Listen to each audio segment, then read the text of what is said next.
Assalamualaikum warahmatullahi wabarakatuh. Alhamdulillah. Alhamdulillahilladzi khalaqal mauta wal hayata liyabluwakum ayyukum ahsanu amala. Asyhadu an la ilaha illallah wahdahu la syarika lah dzul majdi wal ula. وأشهد أن سيدنا محمدا عبده ورسوله المجتبى اللهم صل وسلم على سيدنا محمد وعلى آله وأصحابه أهل الصدق والوفاء أما بعد فيا أيها الحاضرون أوصيكم ونفسي بتقوى الله فقد فاز المتقون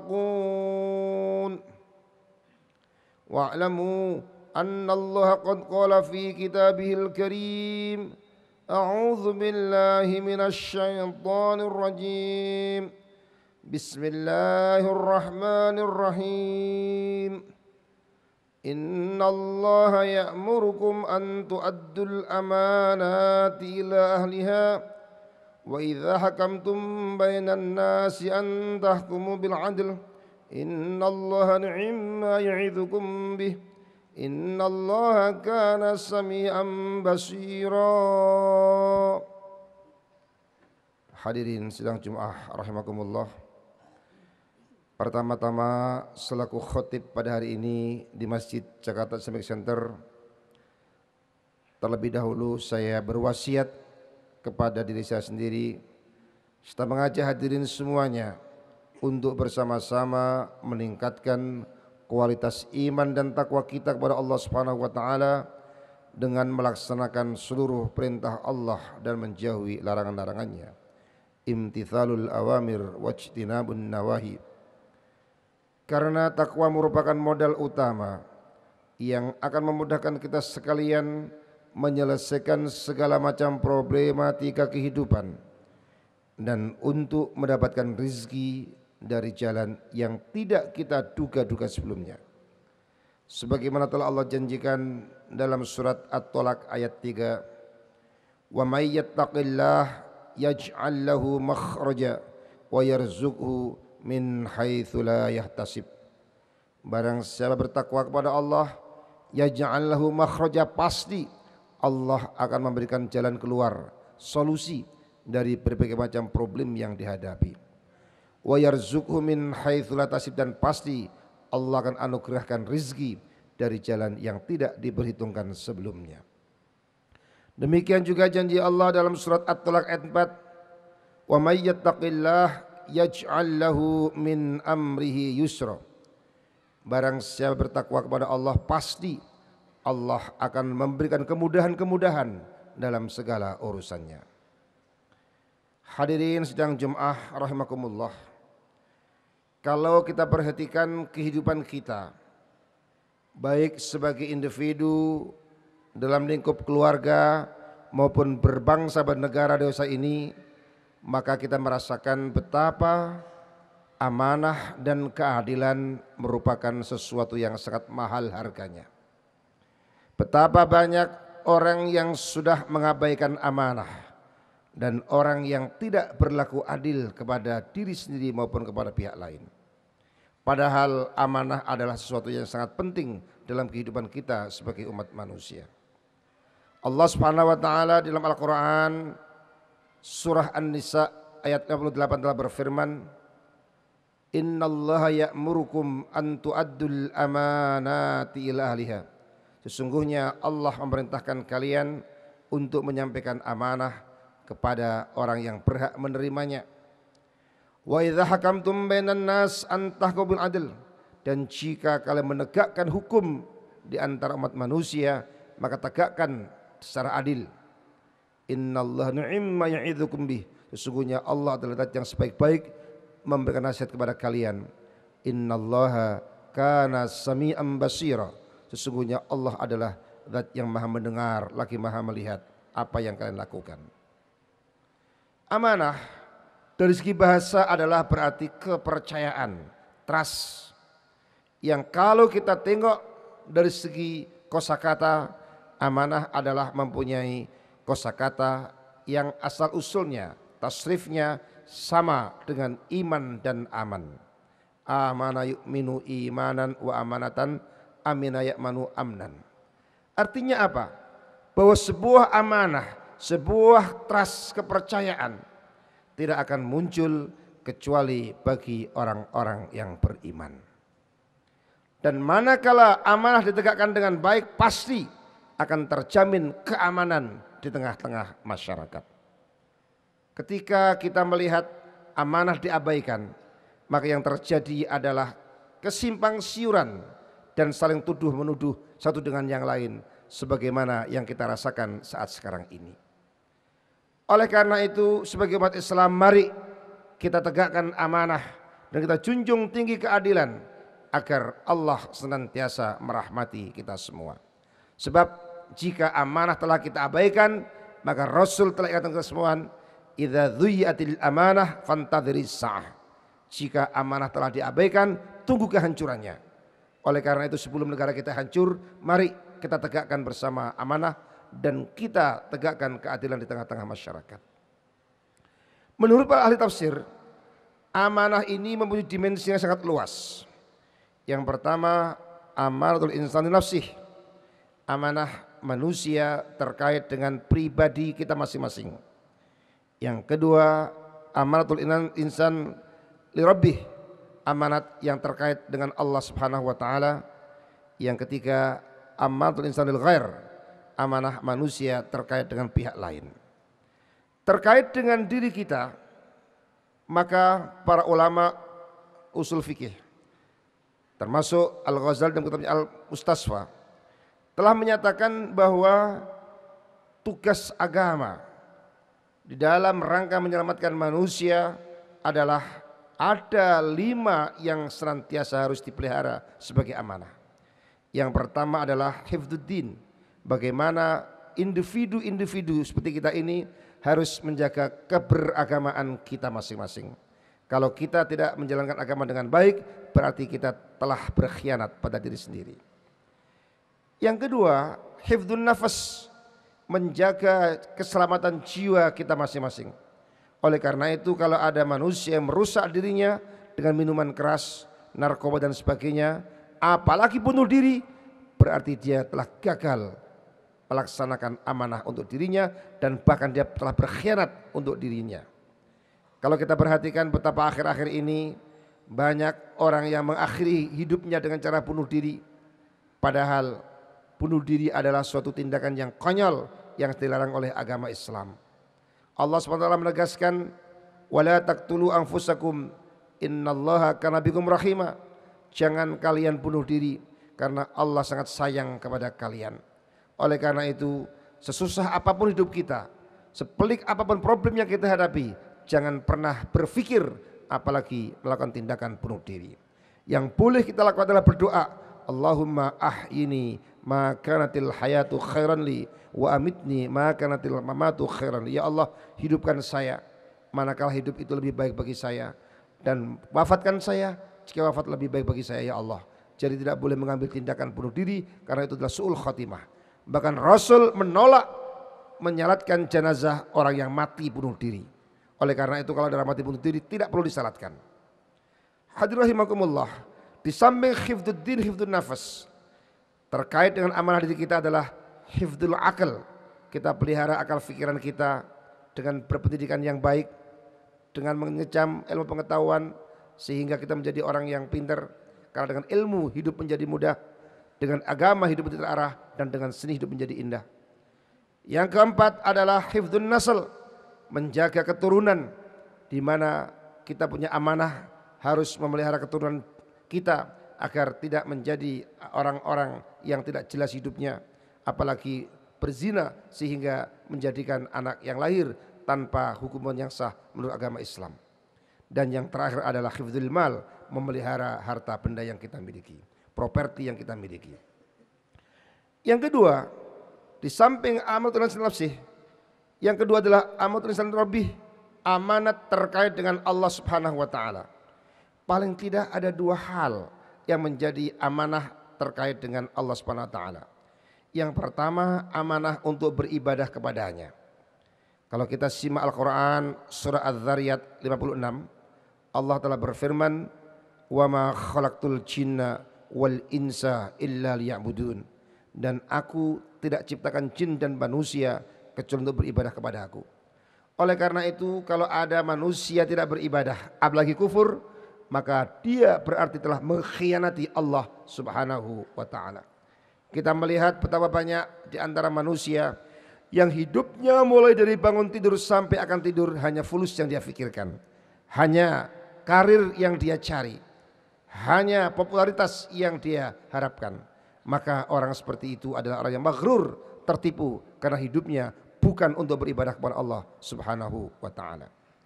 Yang kedua, amanah kepada Allah adalah kita ditugaskan menjadi khalifah Allah di muka bumi.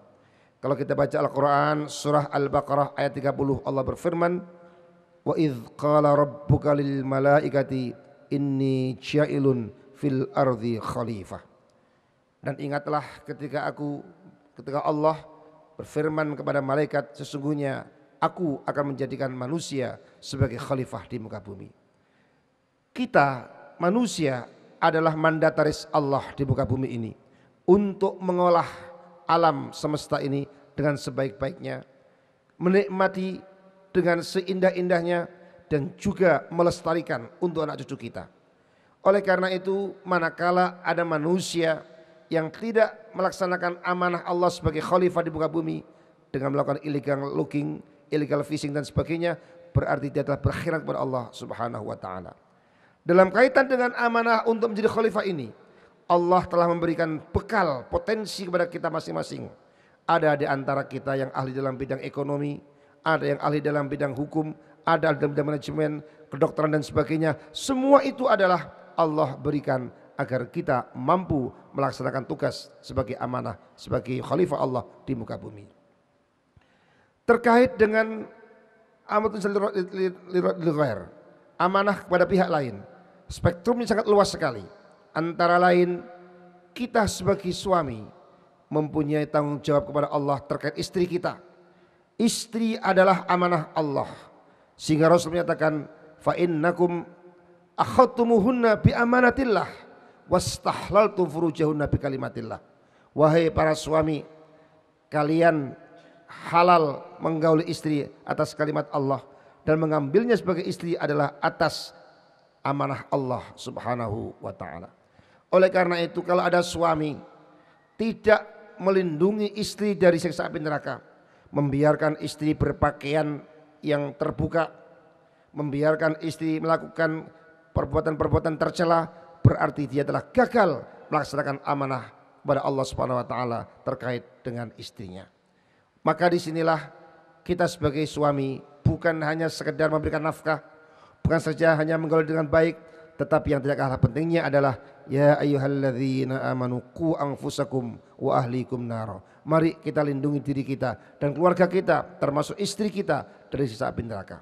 Sehingga kita sebagai suami akan bertanggung jawab kepada Allah Subhanahu wa taala ketika istri kita melanggar hukum Allah Subhanahu wa taala.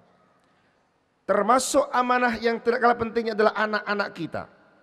Anak-anak yang kita lahirkan adalah amanah Allah Subhanahu wa taala.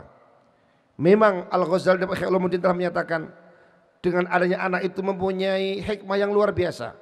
Antara lain dengan adanya anak maka akan mengisi kekosongan jagat raya ini. Seandainya tidak ada manusia yang mau melahirkan anak, pasti akan habis jenis manusia, sehingga akan punah keturunan manusia di sini. Oleh karena itu, dengan adanya pernikahan, dengan adanya anak, amanah Allah adalah untuk meramaikan bumi ini. Yang kedua, kalau kita punya anak, itu adalah untuk menjadi kebanggaan Rasulullah, di mana Rasul bangga ketika umatnya banyak, tentu yang berkualitas. Dengan punya anak diharapkan juga akan mendoakan kita ketika kita wafat. Anak-anak kita yang soleh dan solihah itu akan berdoa untuk diri kita, sehingga di akhirat pun, di alam kubur pun kita mendapat doa dari anak-anak kita. Dan bahkan ketika anak kita wafat waktu kecil, itu menjadi wildanun mukhalladun yang akan menjadi simpanan kita dan akan menjemput kita di surga kelak.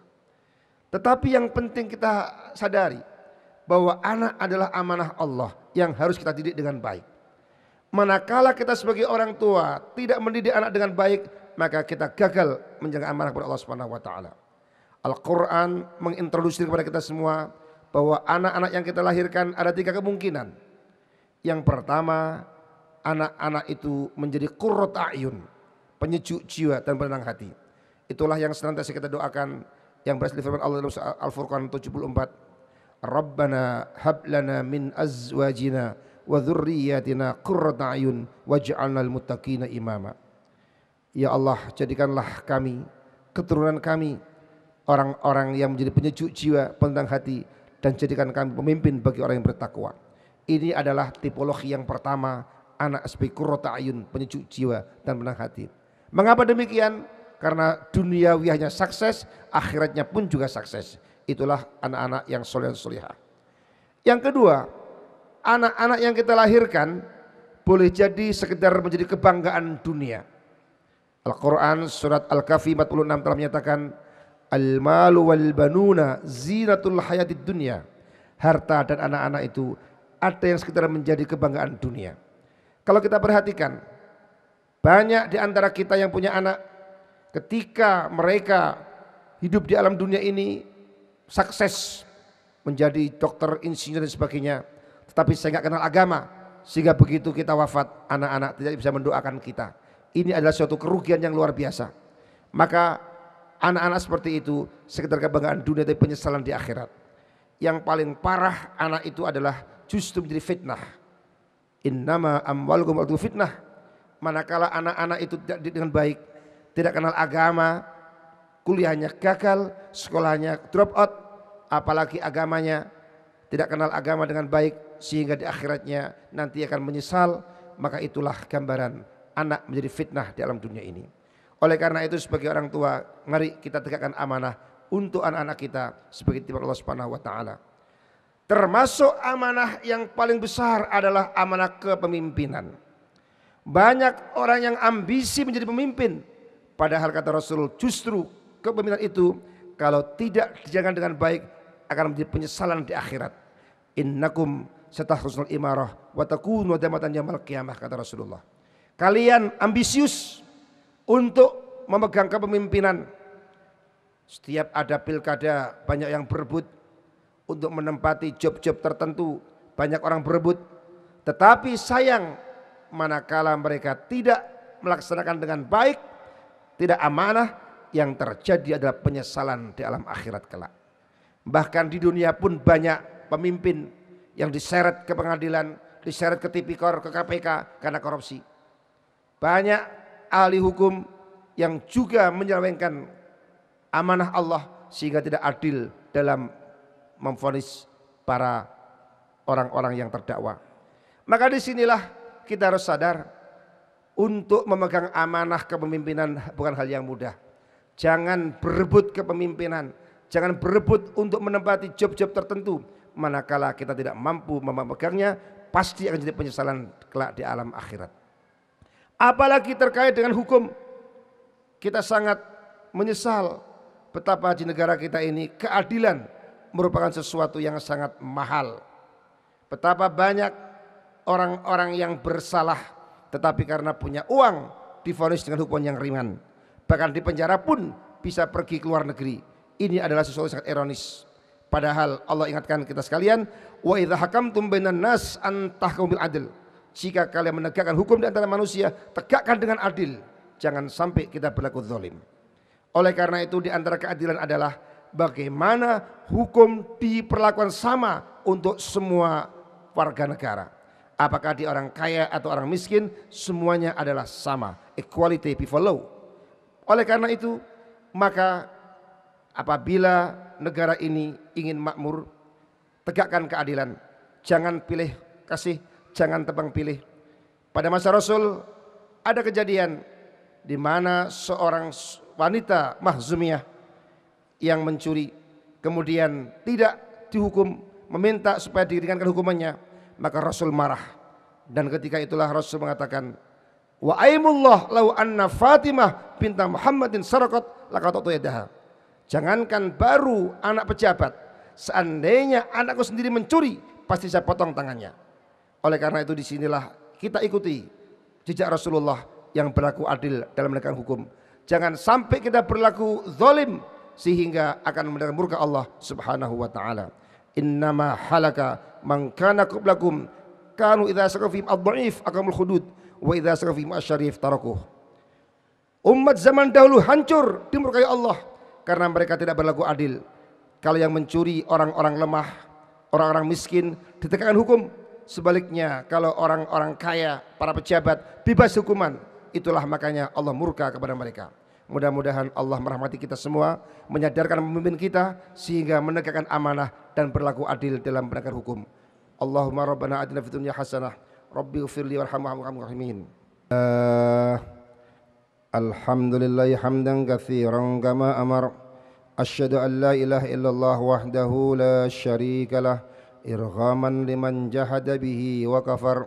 Wa asyhadu anna sayyidana Muhammadan abduhu wa rasuluhu sayyidul khalaiqi wal bashar sallallahu ala sayyidina Muhammadin wa ala alihi wa ashabihi masabihul ghurar.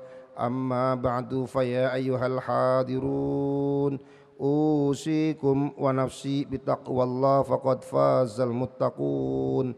Wa'lamu anna Allah sallallahu alaihi qadima faqala azza min qail Inna Allaha wa malaikatahu yusalluna 'alan nabi ya ayyuhalladzina amanu sallu 'alaihi wa sallimu taslima fa'ajibullahi ila ma da'akum wa sallu wa sallimu ala madakum. Allahumma salli wa sallim ala sayyidina Muhammadin wa ala alihi wa sahbihi ajmain warda 'anna ma'hum bi rahmatika ya arhamar rahimin.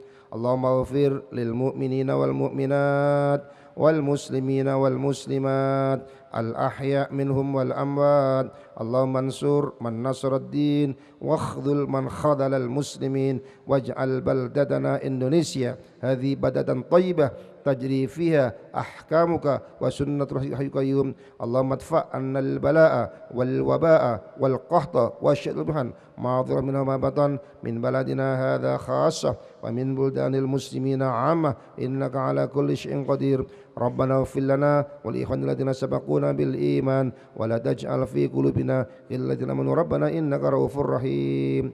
Ibadallah, innallaha ya'muru bil 'adli wa ihsan wa ita'i dzil qurba wa yanha 'anil fahsya'i wal munkar ya'idukum la'allakum tadhakkarun wa la dzikrullahi akbar.